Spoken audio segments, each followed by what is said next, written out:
height. So I've got my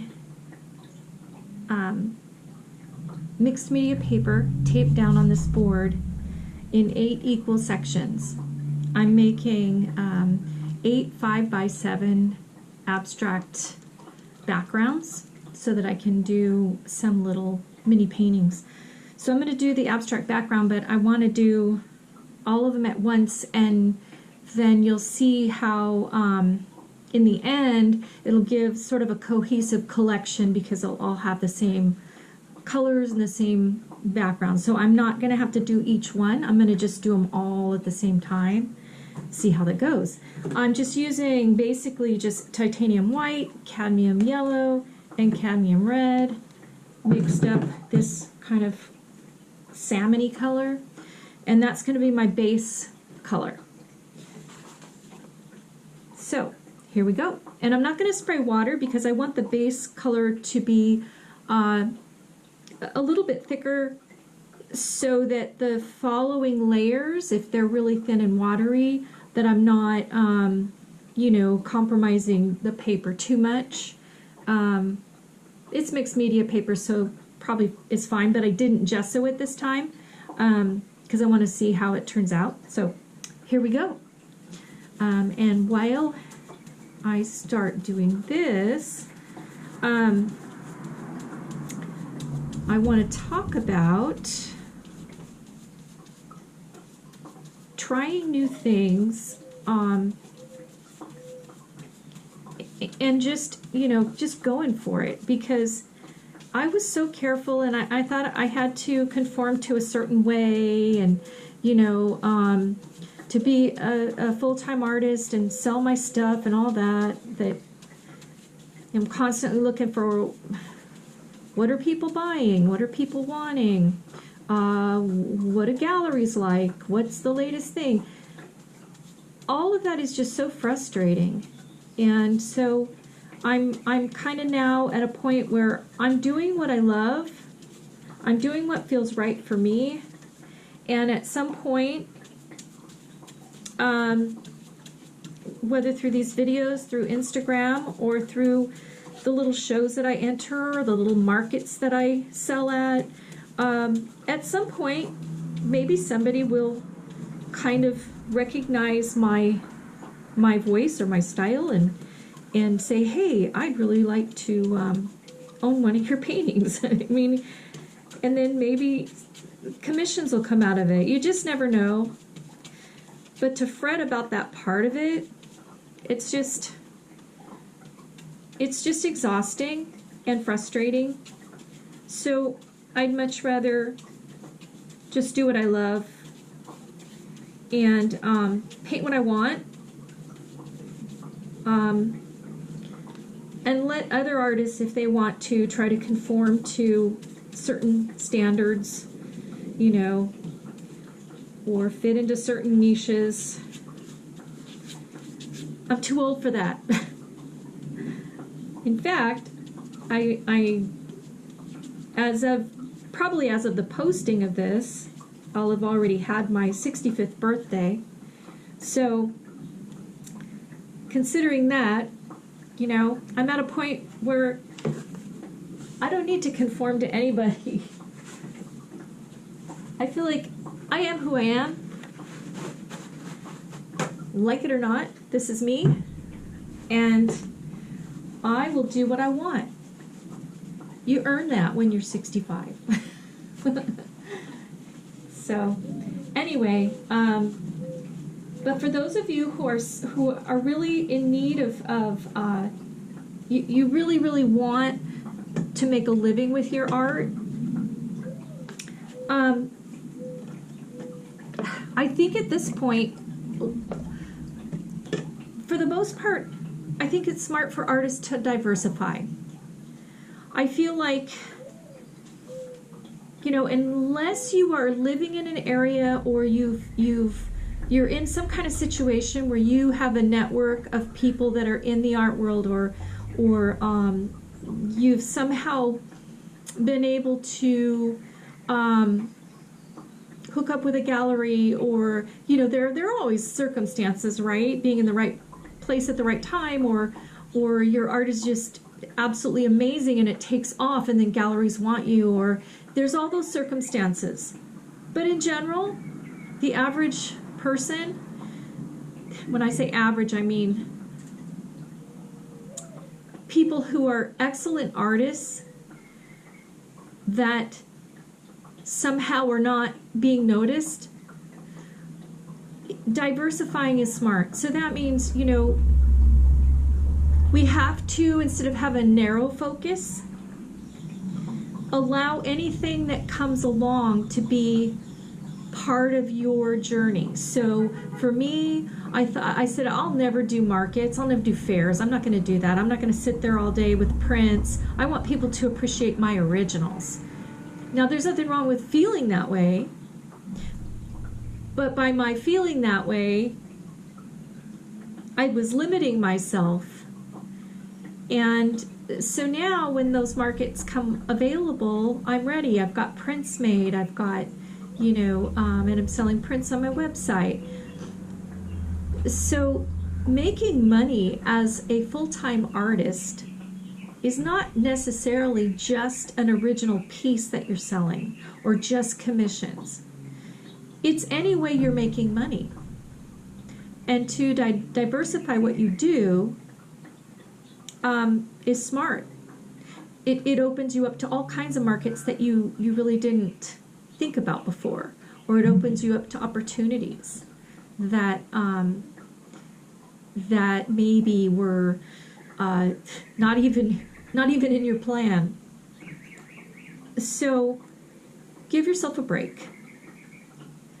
Relax, enjoy what you're doing, experiment, have fun. If you're dependent upon it as income, prints, sell prints, go to markets. Definitely have a website, definitely post on social media. You know, you've got to get yourself out there. People are not going to just discover you because you have beautiful paintings.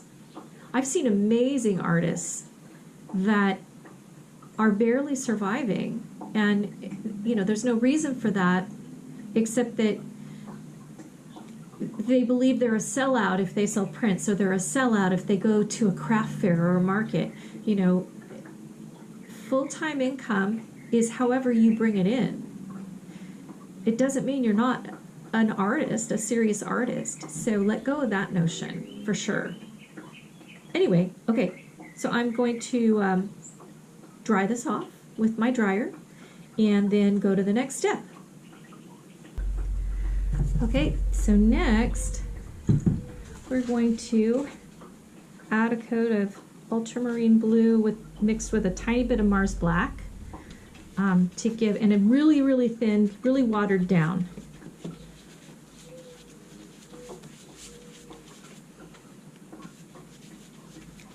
I don't know if I should try to do all of these. Oops, there's a hair. No, I don't have time for hairs. I don't know if I should do all of these at once. Probably shouldn't, because I think they'll dry too quickly. So I'm going to do 2 at a time here. Hair out of there. Okay, here we go. Oops. Make sure it's on spray. Okay, and we're just going to do these little speckled backgrounds for now and let them bloom. We'll let those little guys bloom. Okay, the next 2.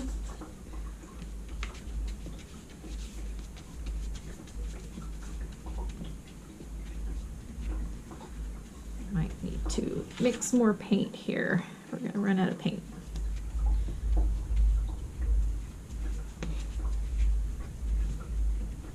The thing about this is, it doesn't matter what happens. You know, you can just do another coat. You can always add more color, add more spray. You just do another coat. If you don't like the effect that you get, do a new one.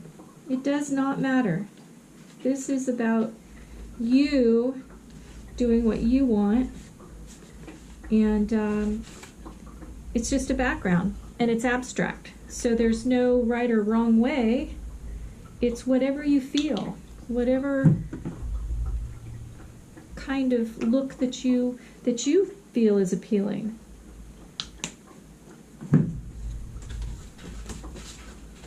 Okay, that might be a little bit of a different color, but it still has the same basic colors, so even if it's a little darker, it's okay. It actually probably adds a little bit to the series to have some variation. So it's funny, when I was in the Milan art program and we had to do a bunch of paintings in a week. I can't remember how many. Anyway, I wish I would have already had stumbled on this technique that I love at that point, because this would have been a great way to do all those little paintings.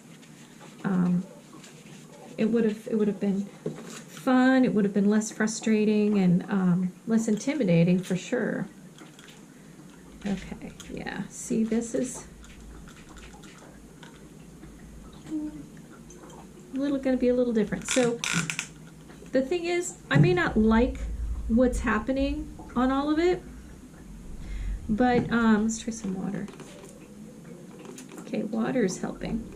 I may not like what I'm getting, but it doesn't matter, because this is going to be, there's going to be so many layers to create that depth that, you know, it's not going to matter. If I don't like it, the next layer might look really great. And I'm not going to allow myself to be precious with it. If I really like something that's going on, like I really like this with the whole bunch of the salmon showing, I'm not so crazy about some of this. It doesn't matter. It doesn't matter. I'm not going to be precious. This is going to get covered up. Okay? So you got to be bold, man. You got to be bold. All right, so I'm going to clean my brush before I put it in the water. Just makes it easier. Although I guess the water's already pretty blue there. And then I'm going to let these dry, clean up, and move on to the next step. I'm also going to get a different brush. This guy seems to be shedding too much. All right, I move back. Okay, the next layer, we're going to go with cad yellow mixed with white. And here we go. Okay, I think this time I'm going to, that probably needs more water. Spray it a little bit. And then brush it a little more. It needs to be really thin to work. Okay. This is thin. I think I'm going to do a pour on this one. Get a little bit bigger blooms going on. Now, the tricky part about this too is that your paper will tend to buckle a little bit, and so you end up with little pools. Okay, and that's not blooming like I want it to, so I'm just gonna dab up some alcohol and some paint here, because I really don't like that. So we'll just allow the alcohol to help remove some of the paint. There. I think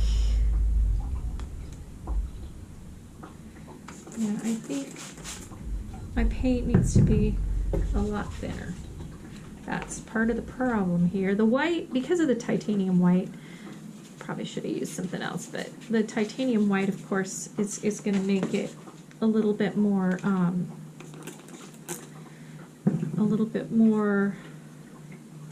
opaque and thick.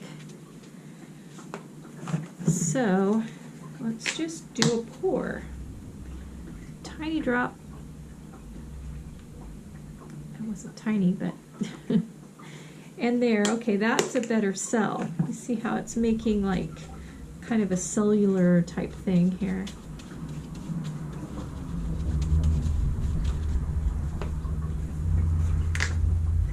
Interesting patterns.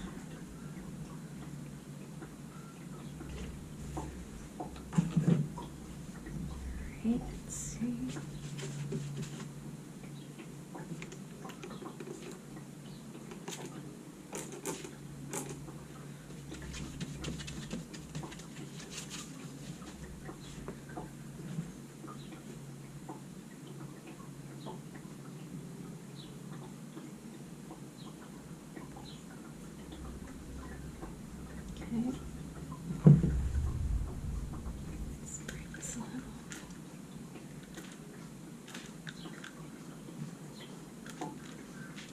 Sometimes you don't get what you want. So you have to kind of improvise. But you know,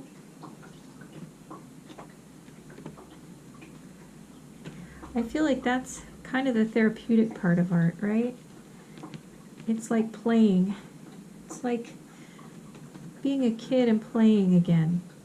Playing in the sand, or finger painting, or whatever your creative joy was as a child. Sometimes that's what we get out of it, and that's okay. But I think in the end, you'll see that this all works out just fine. Water this down a little more here. And we'll do the next one.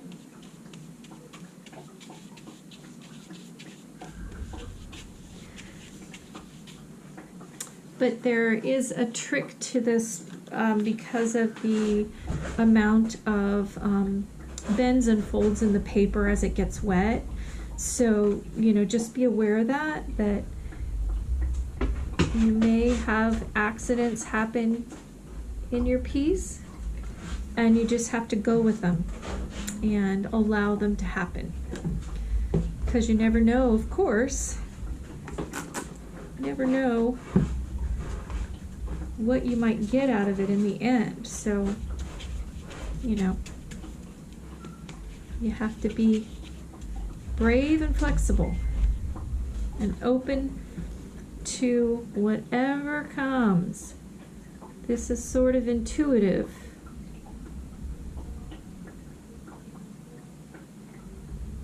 See, now that's the way it should work every time, but like I said, it doesn't always do what you want.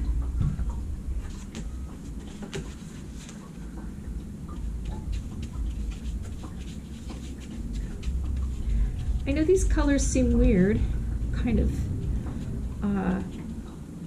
but it's just like it's a split complementary, more or less, and in the end, there will be, you know, we'll be putting some kind of an image on it. So at this point, this is just a background, and I'm trying to create some interest, some depth, some texture.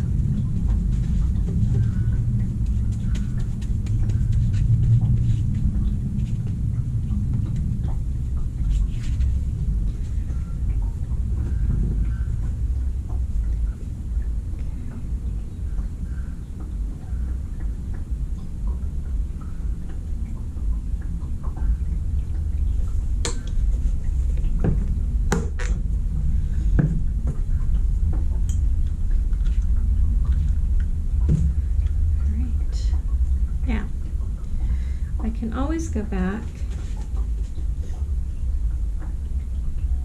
and even just do a little, let's do this,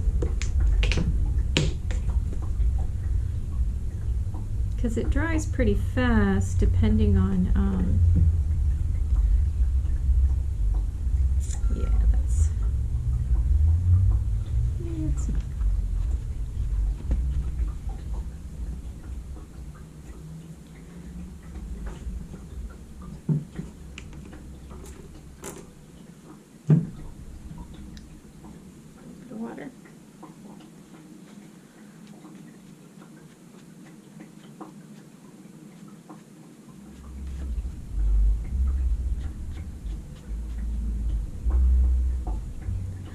One thing I've experimented with too is actually using a brush, dipping a brush into the alcohol, and then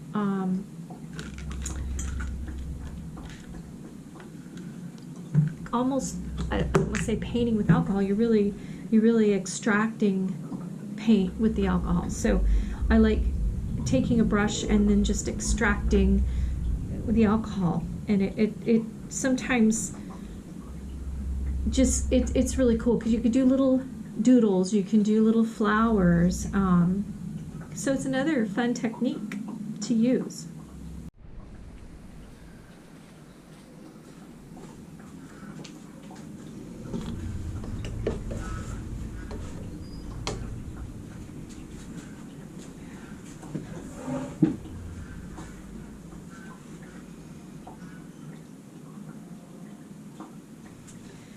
Okay, so I'm going to just put a little bit of burnt sienna in a few spots. Not the whole thing this time. Just going to give it, and I have no definite pattern there, just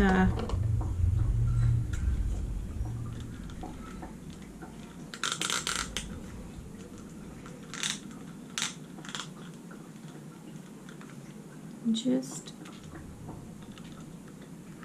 dabbing it in. And then I'm going to take a paper towel, a little piece of paper towel, and I'm just going to like dab off a little bit in certain places to reveal that bit of orange underneath. Actually, it looks almost red, but so the alcohol, if you scrub too hard, it will take off more than one layer. And in some places, I kind of want to do that to reveal what's under there.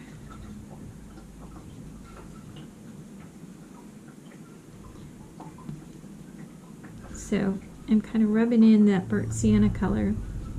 I feel like it helps to tone down the yellow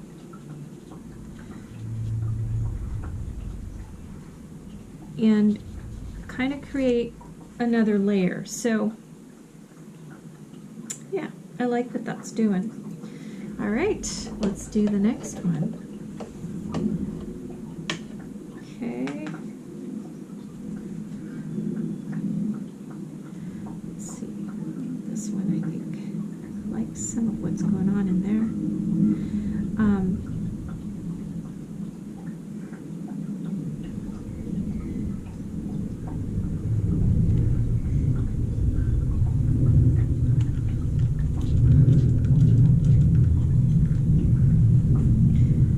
So today, like I said, as this video comes out, by the time this video comes out, I will be 65. And I have been fancying myself as an artist since I was a kid. I started drawing, you know, I started like most artists do, just I loved to draw. I would draw for hours, and my dad, when we'd go camping, he would take charcoal right out of the fire pit, and I remember him sketching the plants. And I loved to watch my dad sketch with the charcoal when we were camping, and it really inspired me to want to do art too. My dad still does, on occasion, sketch. He lives in Arizona, and I wish he would do more. He's really a very good artist, actually. So I'm just rubbing in some of this. Take out a little bit of that yellow, leave some. Anyway, so when I was in grade school and then through high school, I had a lot of opportunities with really, really inspirational and patient art teachers throughout school, just public school, just the art classes. I couldn't get enough of it, and I never thought of myself as an artist. I always wanted to be an artist, and I saw other people do just amazing art, other kids my age, or especially when I got into high school, there were so many really talented artists throughout my high school years. And again, I just never thought of myself as an artist. I always wanted to be one, And the other thing was, I never believed or never even conceived of being able to sell art and make a living out of it. So it wasn't even something that I considered pursuing. In fact, the funny thing is, I wanted to be a jockey early on. I loved horses, and I had my own horse. And so I always thought, I want to be a jockey. Of course, in my day, women really weren't jockeys. You didn't do things like that in my day, in the 60s and 70s. And then after that, through high school, I loved designing things. I would sit and I would sketch houses or, cities or just buildings in general. And I really was fascinated by architecture. What's really funny is I think I was mostly inspired by watching Bewitched on TV, the show Bewitched. I loved that show. And of course, in that show, Darren Stevens was an advertising account manager. So I was fascinated by that too, because commercial art, being able to be like a commercial artist, where you would design packages and marketing campaigns. But the Brady Bunch, the dad on the Brady Bunch was an architect. And I remember being really interested in that because I loved drawing houses so much. So that's kind of how my art got started, was just being inspired by television and by my dad. And my parents and my grandmother always really encouraged my art. She had a couple of family members who were artists, and she was always really just anything I would do, she just thought it was a masterpiece, But she always encouraged me as well. So, flash forward, life, work, kids, all of those things. Kind of sometimes we make a little detour in life for those things. Especially women, we tend to kind of go a different way. At least in my day, we would go a different way than maybe what we had in mind in our dreams, as life steps in. But my philosophy, and I don't know how many of you think this deeply about such things, but my personal philosophy is that I'm here for certain purposes. I'm here to do certain things. And one of those things I know for sure was to bring the children that I brought into the world. they needed to be here. So my 3 daughters needed to be here. And my son, who has severe autism, he needs to be here. Or he wanted to be here, however you want to look at it. And so my job was to do that, raise them to be the best, best people they could be. And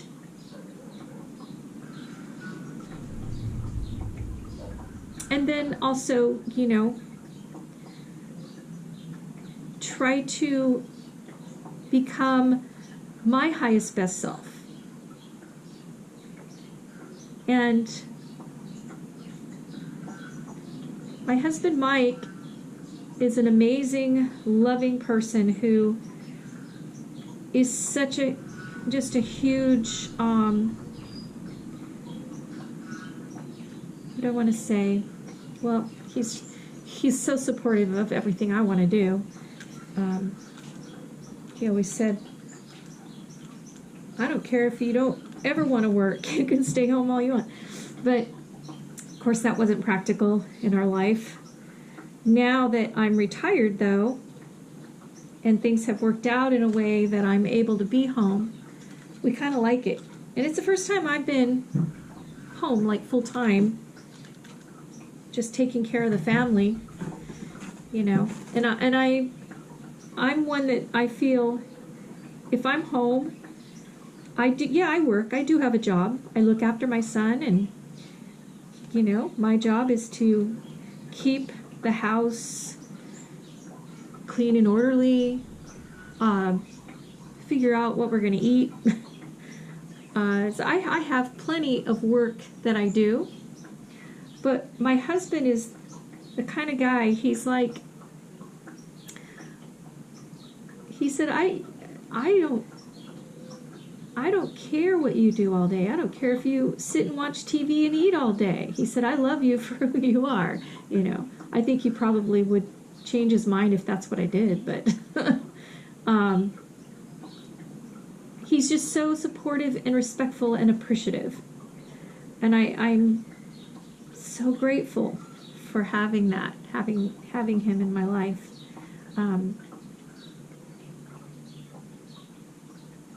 And he's so loving and wonderful with my son and with my daughters. They all love him. So I have so much to be grateful for. And turning 65, with all that I have in my life, when I get down or when things get stressful, I try really hard to look at what I have and look at all the opportunities I've had. And gratitude is a huge, necessary thing in our lives. Gratitude, forgiveness of ourselves as well as others. You know, sometimes we mess up, we do things, we say things, we're not our best self, but we need to forgive ourselves because we're human, and we're not always able to navigate this life with perfection. And I think that's what this style or process is really helping me with, because I grew up pretty much tending to be a perfectionist. If I couldn't do something perfect, I would give up, make some excuse why I'm not going to do it anymore, and then have just terrible resentments toward myself and think of myself as a loser because I couldn't accomplish something. And I know how ridiculous that is, but I'm sure that there are people out there that can relate to that. You know, some of us feel the need to achieve to the point of it being almost debilitating when we can't, or when things are a little bit more difficult than we thought they would be, or don't turn out the way we expected. You know, it's just kind of how we're wired, I guess. And things came easy to me. Sports, I could play any sport. I wasn't allowed to play some of the sports because they didn't let girls play. Like, I loved football, but I wasn't allowed to play. But it all came pretty easy to me. Gymnastics, circus, baton twirling. I mean, I did so many things. I had a horse. I rode my horse. We grew up very simply, but my mom's managed to somehow find money for us to do all the things we love to do. And so I was able to grow up doing probably a lot more than most people. My mom was just adamant about us being able to participate in things. And I'm sure that she stashed money away all the time.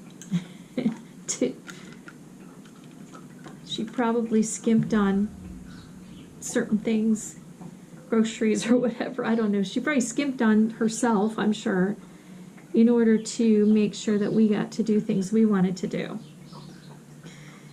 But that's what moms do. Sacrifice. That's what we do. So while my camera's charging, I wanted to show you a few things I brought in my laptop to charge my camera, and I'm using my phone to share with you. But I wanted to show you, I had already put in my my burnt sienna on my plate and squirted it down when I realized my camera was running out.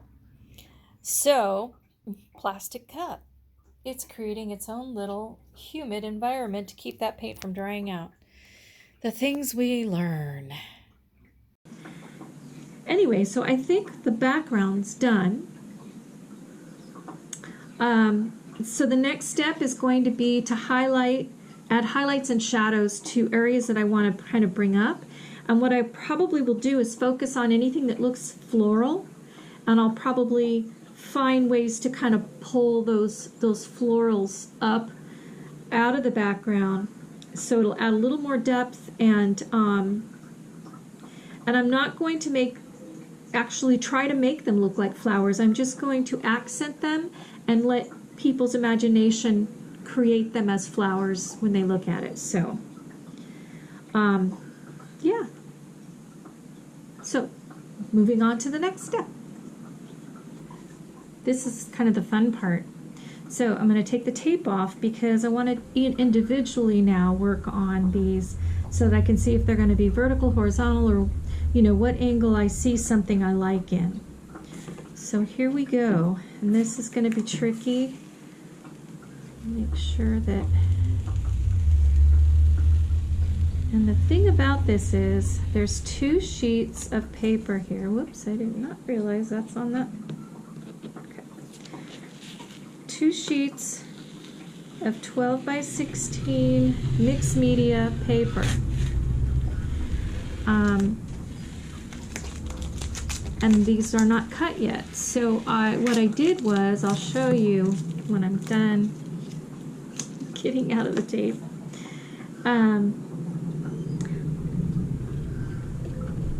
I marked the back of the pages where they'll need to be trimmed and cut. So they'll be cut down to 5 by 7. Hopefully they'll all survive the tape tearing. Torn paper here. I'm just going to tear it. Okay.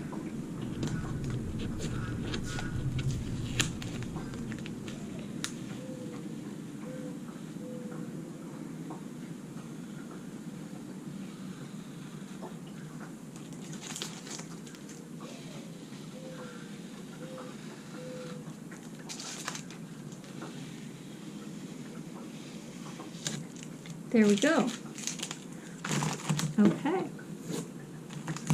So a little bit of repair work will need to be done, but there's one panel.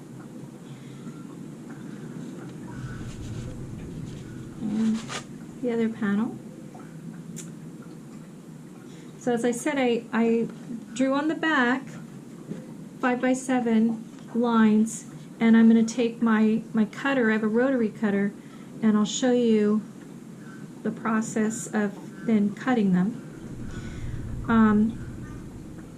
I'm not sure what to do where it's bled in. I suppose I can take white acrylic and fix that. I don't know if that's allowed or if that's appropriate, but I need to do something. All right, so time to cut.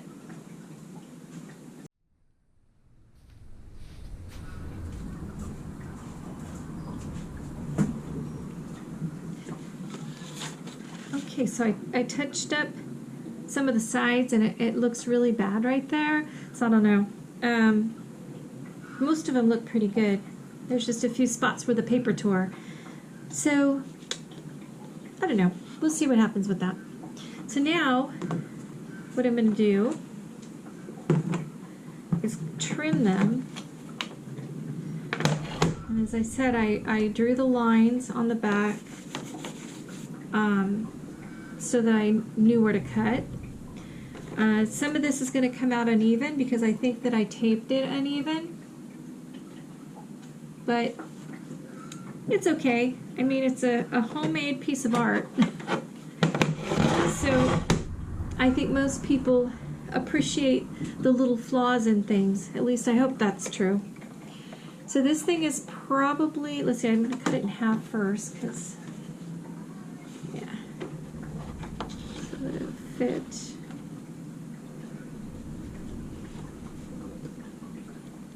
The guides are really hard to figure out on this, but it does work well for trimming and cutting.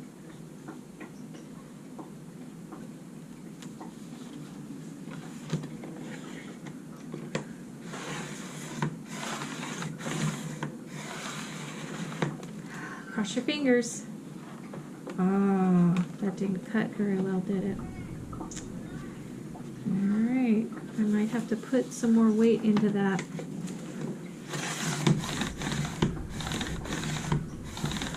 There we go. Okay, good. Alright.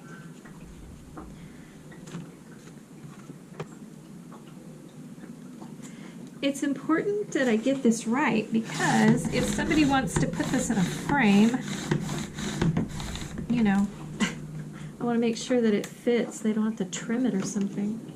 So yeah, margins are a little crooked, but maybe, I don't know, yeah, it's crooked. That's not going to go over well. I'll work on doing something to fix that. This one's okay, but yeah, see, they're a little crooked. I don't know. I'm disappointed. Now we decide what angle we want them at, whether we want them vertically or horizontally, you know, what the pattern makes us, how it feels to us. So that's the next thing. Here's a close-up of them. I don't know if they're going to be horizontal or vertical yet, but there's a look at them. You can see the damage on this one. I'm not sure what to do about that.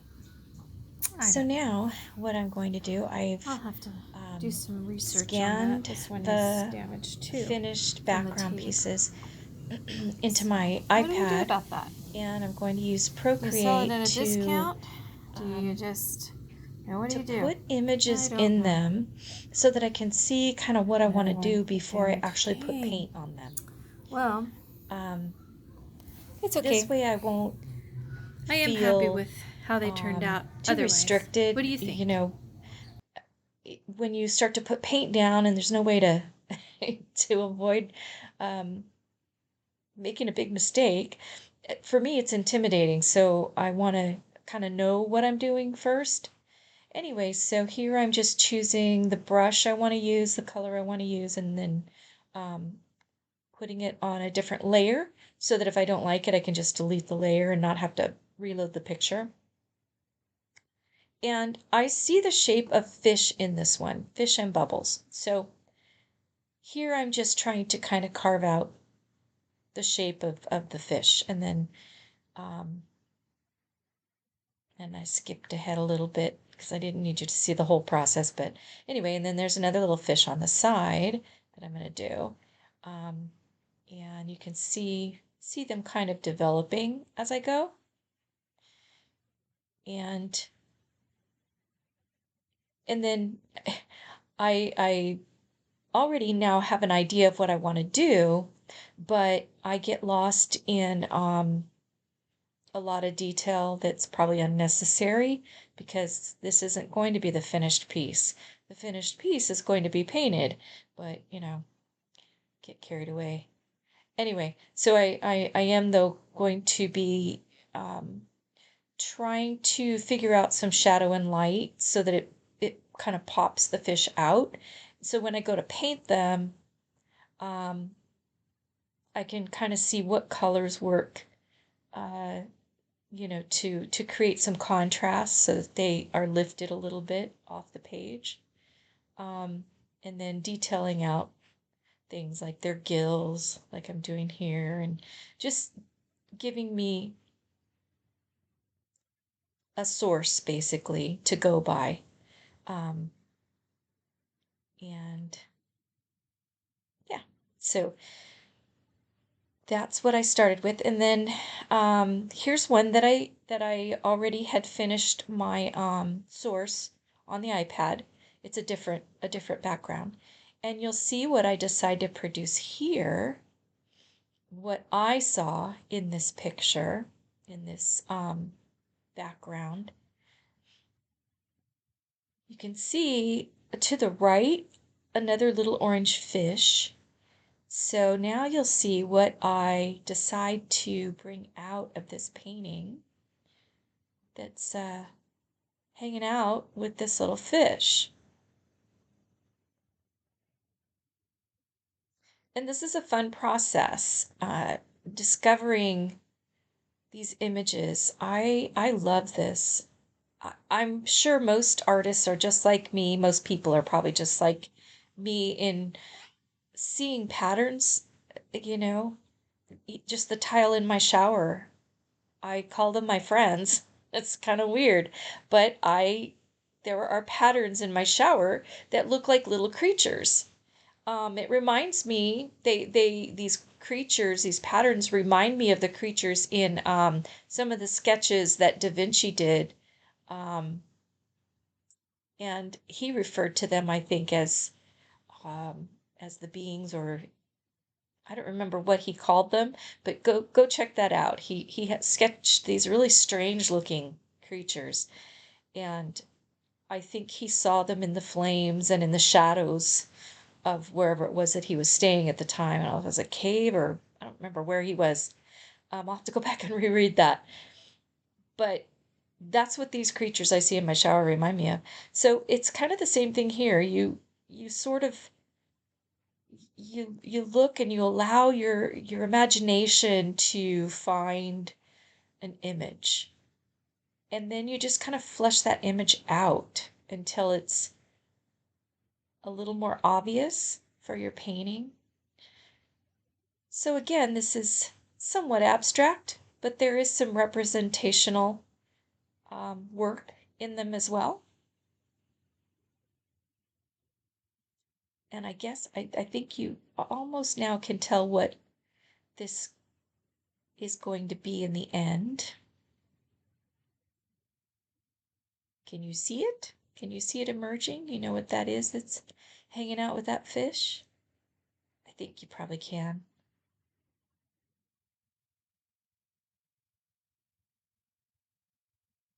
This one is my husband's favorite one of all the finished pieces that I did in this series. This is his favorite.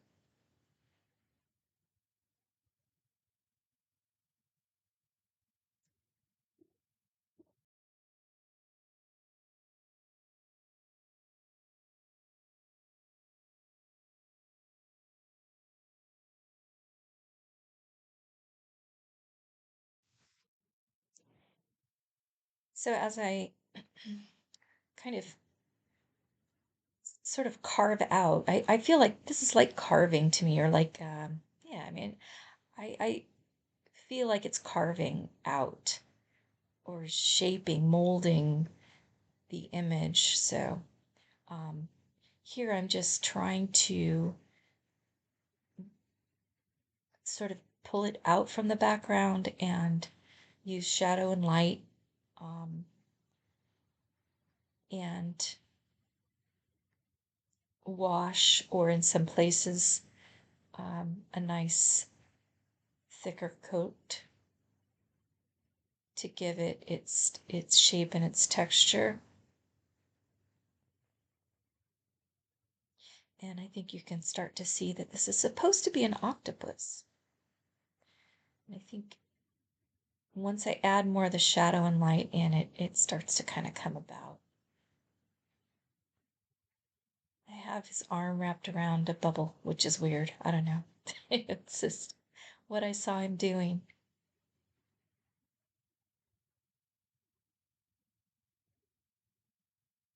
It's somewhat whimsical. This series is a little more illustrative and whimsical, I guess, in the actual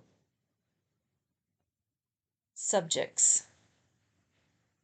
It's not super representational in its realism. It's more illustrative. But that's okay.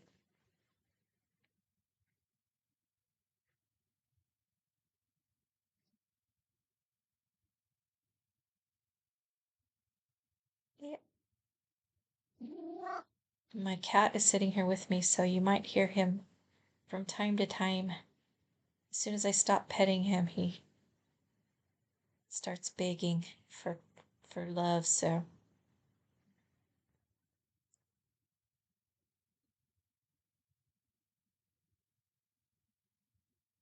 yeah. I'm starting to really like what I'm seeing there. What do you think so far? Then I've got to put in some highlights. I need to put in his little suckers. The suckers are always hard because I'm not one for fine detail, and my shoulder injury causes my arm to jerk sometimes, and so my hand jerks. So then trying to do fine detail becomes pretty much comedy, because you know my arm suddenly twitches, and then whatever I'm doing turns into a disaster. But I decided to at least try to put these little dots in here so that it helped to kind of bring him out a little more. So, what do you think? What do you think?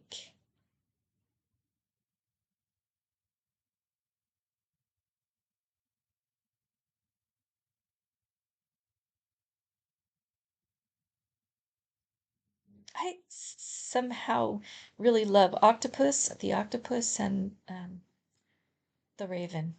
I think those are, and horses, of course, but yeah, those are my favorite wildlife creatures, I think. There we go. That one's done. Just adding some shadow.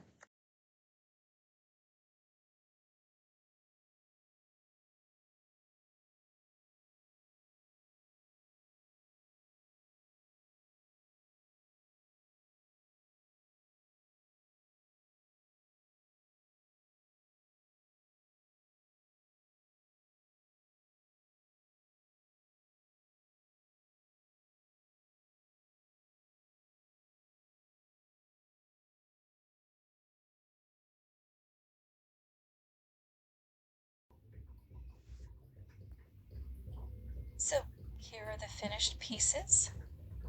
This one, I don't know if it may not be finished because I need to do more. It was supposed to be a tree where you're peeking through the opening. And then of course this one's obvious. Um,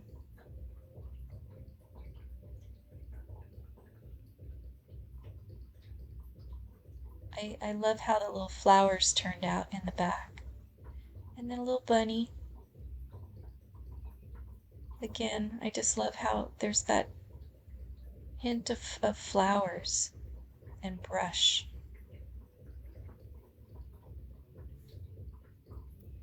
Oh, and this one is supposed to be koi fish, and my husband calls it the Homer Simpson fish.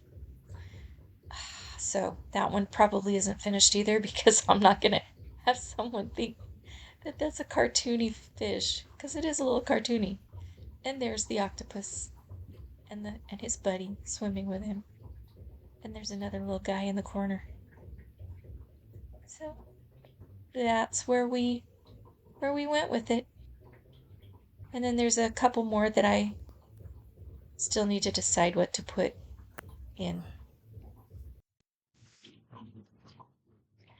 So, um, here's a little octopus and fishes.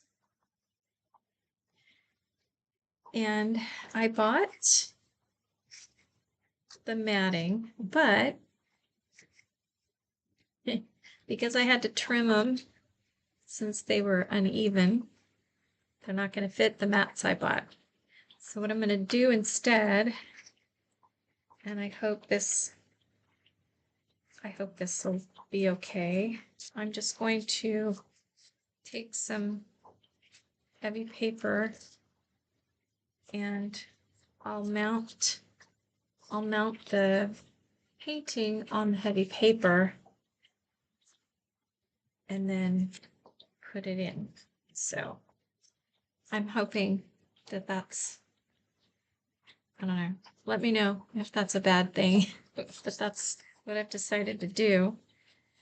Otherwise, I just package them as they are and let the person who buys them figure out the framing, but I just kind of wanted them to be presented in a nice way. So anyway, let me know what you think. Thanks for watching, and like and share and subscribe and all that good stuff. And I'll see you on the next one. Bye-bye.